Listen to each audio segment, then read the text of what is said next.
wabarakatuh. Bertemu lagi dengan saya Purnia Dila dari kelompok 3 kelas Indralaya dan Palembang dengan mata kuliah Bimbingan dan Konseling Anak Usia Dini dan Sekolah Dasar.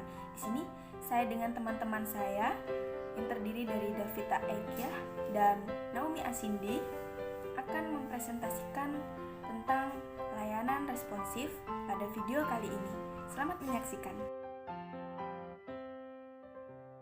Di sini saya akan memaparkan materi mengenai pengertian layanan responsif dan tujuan layanan responsif.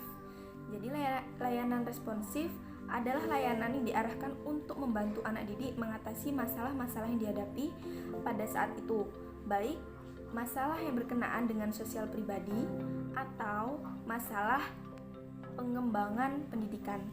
Isi dari layanan ini adalah bentuk kepedulian anak dalam jangka pendek yang terjadi dan dirasakan pada saat ini yang perlu mendapat intervensi bimbingan. Layanan responsif ini mengandung layanan-layanan yang bersifat penanganan krisis, remedial, dan preventif. Nah, kita akan bahas satu-satu. Yang pertama mengenai penanganan krisis. Jadi penanganan ini dimaksudkan bahwa layanan responsif ini dilakukan untuk menangani berbagai masalah yang muncul pada anak untuk segera diatasi. Kemudian remedial itu dilakukan dengan memberikan intervensi kepada anak didik yang mungkin telah melakukan pilihan tindakan yang salah atau mereka tidak memiliki kemampuan untuk memecahkan masalahnya.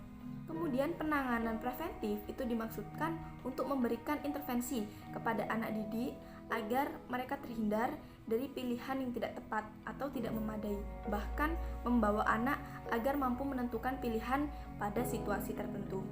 Teknik dari pemberian layanan responsif ini dapat dimulai dengan mengamati anak didik untuk mengidentifikasi masalah bersama dengan guru dan orang tua, membuat program bantuan atau rujukan pada ahli lain, dan melakukan pengawasan terhadap kemajuan yang ditujukan anak didik. Jadi, dari pengertian layanan responsif tersebut, itu bisa disimpulkan bahwa tujuan dari layanan responsif itu adalah membantu mengatasi masalah-masalah anak didik yang dialami oleh peserta didik pada saat itu, baik masalah sosial pribadi maupun masalah pendidikannya. Assalamualaikum warahmatullahi wabarakatuh. Baiklah, di sini saya akan menjelaskan apa itu fokus layanan responsif. Fokus layanan responsif adalah pemberian bantuan kepada konseli yang secara nyata mengalami masalah yang mengganggu perkembangan diri dan secara potensial menghadapi masalah tertentu, namun dia tidak menyadari bahwa dirinya memiliki masalah. Masalah yang dihadapi dapat menyangkut ranah pribadi, sosial, belajar, atau karir. Jika tidak mendapatkan layanan segera dari konselor atau guru bimbingan dan konseling, maka dapat menyebabkan konseli mengalami penderitaan, kegagalan, bahkan mengalami gangguan yang lebih serius atau lebih kompleks. Masalah konseli dapat berkaitan dengan berbagai hal yang dirasakan mengganggu kenyamanan hidup atau menghambat perkembangan diri konseli karena tidak terpenuhi kebutuhannya atau gagal dalam mencapai tugas-tugas perkembangan. Terima kasih.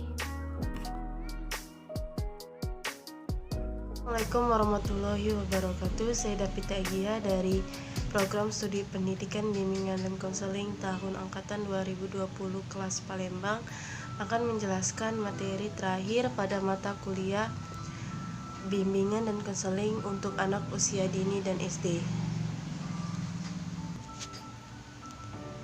Layanan responsif ini mengandung layanan-layanan yang bersifat penanganan krisis, remediatif, dan preventif. Penanganan krisis dimaksudkan bahwa layanan responsif ini dilakukan untuk menangani berbagai masalah yang muncul pada anak yang harus segera diatasi. Remedial dilakukan dengan memberikan intervensi kepada anak didik yang mungkin telah melakukan pilihan tindakan yang salah atau mereka tidak memiliki kemampuan untuk memecahkan masalahnya. Preventif dimaksudkan untuk memberikan intervensi kepada anak didik agar mereka terhindar dari pilihan yang tidak tepat atau tidak memadai, atau membawa anak agar mampu menentukan pilihan pada situasi tertentu.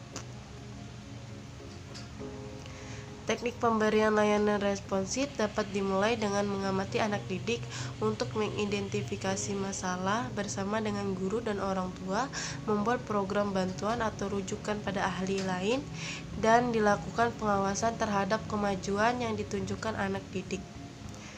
Terima kasih, itulah penjelasan dari kelompok kami. Wassalamualaikum warahmatullahi wabarakatuh.